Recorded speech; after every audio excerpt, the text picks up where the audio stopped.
This is KUGAN CASSIUS for IFL TV, proudly sponsored by Everlast.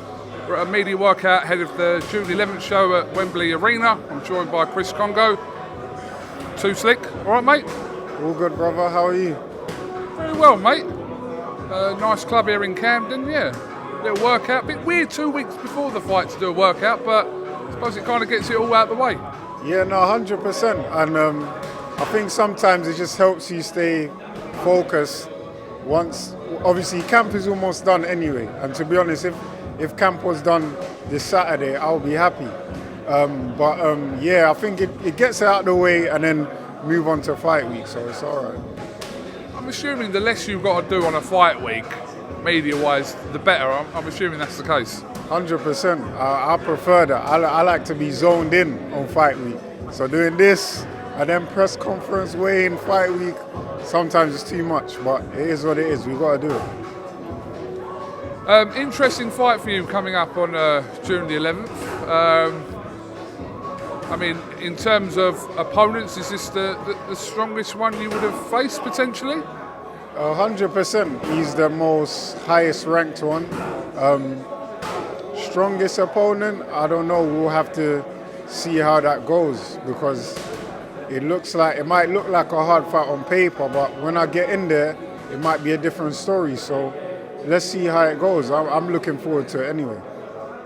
We know, obviously, it's been talked about for quite some time, you know, who Sebastian Formella's been in the ring with, etc. What are you taking from the performance versus Conor Benn? What are you taking from that? Nothing, because he could go in there and be a totally different fighter. And we've seen it with loads of guys. He could come in there unpredictable. He could come in there, turn southpaw, become Tyson Fury. We don't know, but we've prepared the best way as possible. And I'm just looking forward to it now. I can't wait. We're assuming this fight for you, I mean, listen, like I said, no fight's easy, and we know on paper this fight isn't supposed to be easy, but kind of over the next sort of few months, what's the goal you're trying to reach, aside from June 11th? Get to world level, because I think I said this previously before, I'm done chasing domestic titles. I won't be done chasing domestic fights, like the big ones, but domestic titles, I'm done.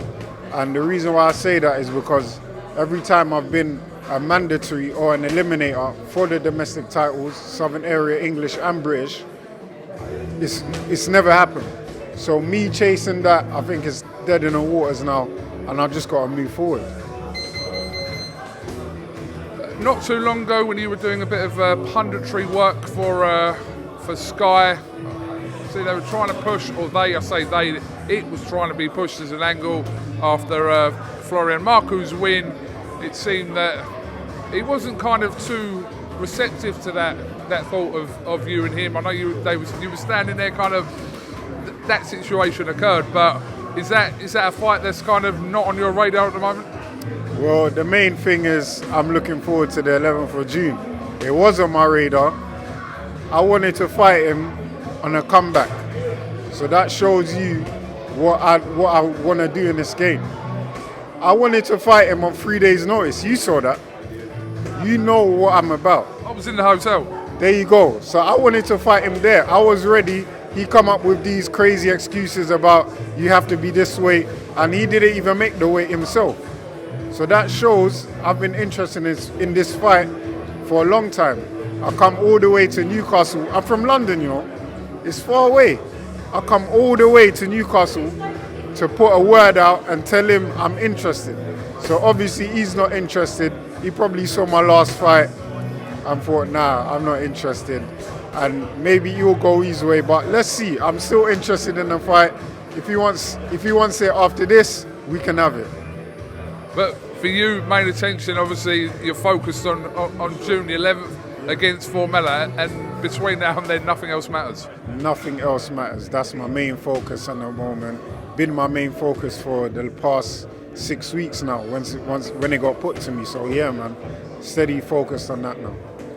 Chris, what spoke about Conor Benn there? What kind of has been his pathway for the last 5 fights with similar-ish opponents? I think in Eddie Earn and Conor Benn's perspective, they've been stepping up gradually kind of over them last fights to prepare him for like a Keith Thurman or whoever at that kind of world level. But is that something that you'll look to do and get that experience of these kind of guys like Formella?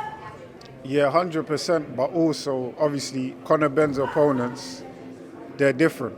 If you think fighting them guys is going to help you prepare for someone like Keith Thurman, you got another thing coming.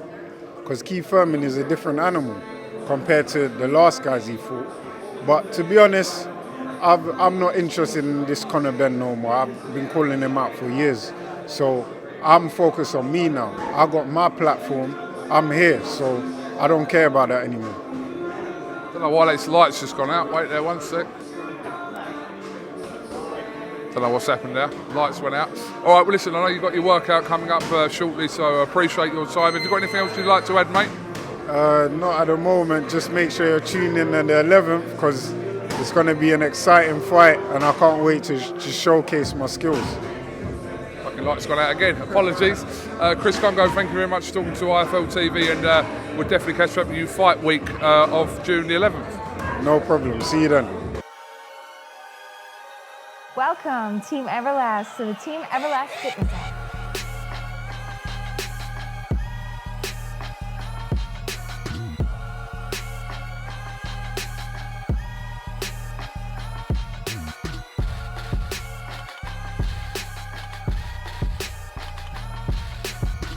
Download the Everlast Fitness app and find your greatness within.